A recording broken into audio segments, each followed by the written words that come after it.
So today we're switching it up a little bit. We're doing a review of The Richest Man in Babylon.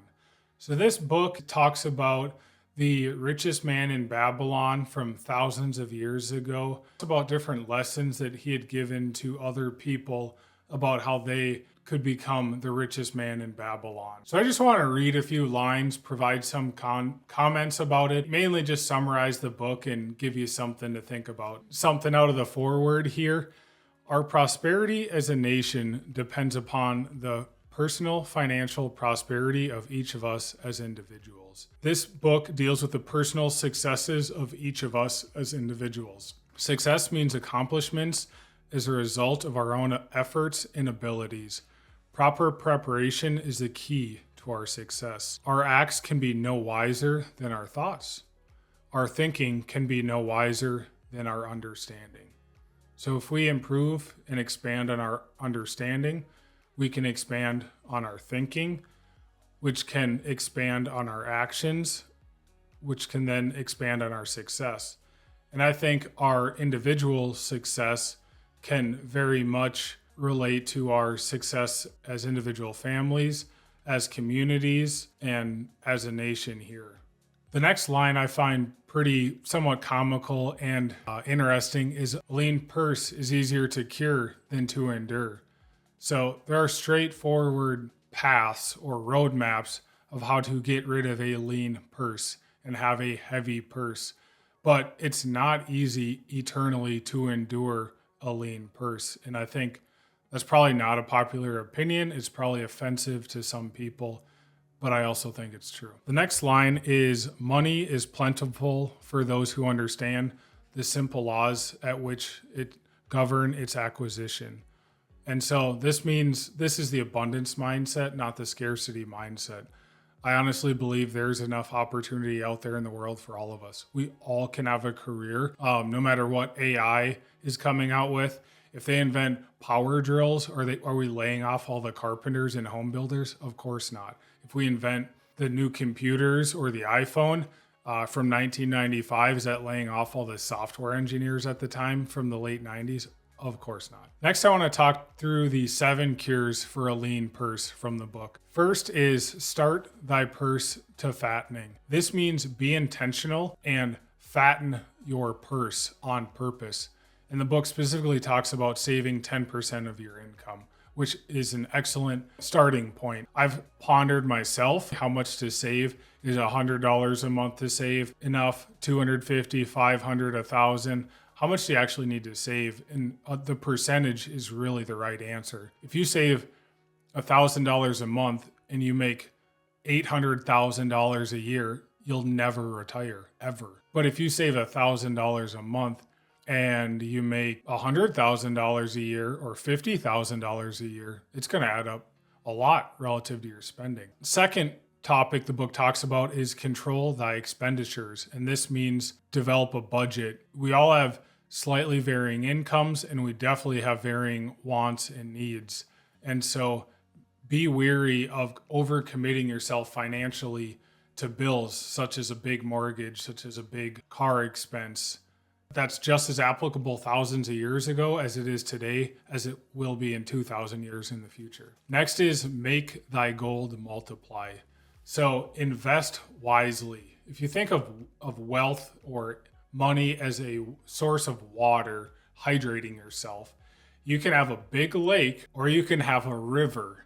And I think of a lake is great, a big lake is great, but if it's just sitting there stagnant and you are drawing down on it, that water level will decrease. Where if you have a river, and this is, I think of this as like monthly cash flow, rental income. Yeah, you don't have access to the big lake per se, but if you get $1,000, $2,000 a month of river water coming at you every month, whether you show up to work or you're not, or you live or you're dead, or you're in another country and that cash flow is still coming, I think that is way underrated. Make thy gold multiply. Put your money in something that multiplies it. Next is guard thy treasure from loss. So Warren Buffett's rule number 1 of investing is never lose money. Rule number 2, don't forget rule number 1. And I think I've personally invested poorly and lost thousands of dollars in the stock market with foolish investments. And that is what encouraged me to get all these books and to read all of them. So guard thy treasures from loss. And that means have an emergency fund, have the insurance programs that you feel like you need for yourself and your family. Next up is make thy dwelling a profitable investment. This definitely, I don't know if house hacking was a thing back in the day. I'm definitely going to give it a little bit of a plug. Check out one of my first videos on house hacking if you want to learn more about that. But this, in the book, it talks about own thy own home. So don't be a lifetime renter. I think rentals are great for people in temporary situations. They make a ton of sense. But long term, if you own a home and build equity in it and then own the home later on in your life outright and you no longer have to pay a mortgage, it can obviously reduce your living expenses by a lot and just provide a sense of security and stability, which is probably hard for us to imagine as folks without paid off houses. So number 6 is ensure a future income. And this to me is cash flow. So when life turns rainy or it hits the fan and you get fired from your job, something like that, ensure a future income. So there's tons of ways how to do this. Control your own destiny with a job that you're in charge of, be your own boss, have some savings, have some side income, investment income.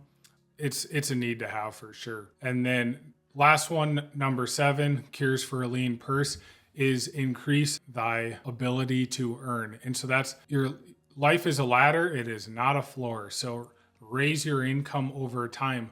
Learn how to be more valuable to your customers, to your clientele, to the world. And so if you provide more value to your customers, if you do a better job serving them, they will pay you more money. That's just common sense, supply and demand. So expand your ability to earn, move up in your company, do a better job, get better skills at what you do, and your income will raise. Next up, the book talks about making yourself lucky.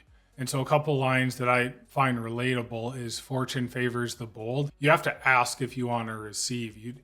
Opportunity rarely just comes to your front step when you're sitting on the couch Netflixing and chilling or something and just asks you if you want this new opportunity. So you've got to go out, you've got to hunt to kill to eat. So you got to go out there and make things happen. Another very common line I think most of you have probably heard about, luck is what happens when preparation meets opportunity. A lot of people think luck is providing 100% of the results for some people. I think luck is a huge factor in people's lives, but it's not 100%. I think you reap what you sow to some extent. If you work out 3 days a week or even 2 days a week or 1 day a week consistently for 2 years, are you lucky to get in a little better shape? There are some inputs that are related to the output. There is some cause to the effect. So I agree with this statement that luck is what happens when you are prepared for an opportunity to come your way and you are searching, asking the world for that opportunity. This book talks about action will lead thee forward to the success thou dost desire. Fortune favors the bold. The devil loves idle hands. And so if you are just taking action, improvising, improving over time, you'll get closer to the results that you're looking for, no matter what the aspect is, but including fattening thy lean purse. Last question from the book I want to talk about is, would you rather have a bag heavy with gold or a clay tablet with words of wisdom? And it talks about how with a bag heavy with gold, yes, it's a lake and you can spend all these big gold coins. However, they will run out. And if you lack the wisdom or the financial education on what to do with that, it'll just vanish and it'll be gone faster than you know. Like 30% of lottery winners are broke within 3 to 5 years. It's the same concept.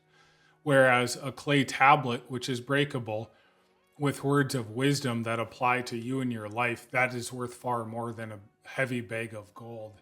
Just like most wealthy people have a financial education and they understand how money works and they understand how to grow investments. And so if you took Bill Gates's entire net worth away, or Warren Buffett's, they'd be millionaires probably within a year, because they just know how business works, how investment works. So a clay tablet with words of wisdom that apply to your life is worth far more than a big bag of gold is. So these are some thoughts on the Richest Man in Babylon book.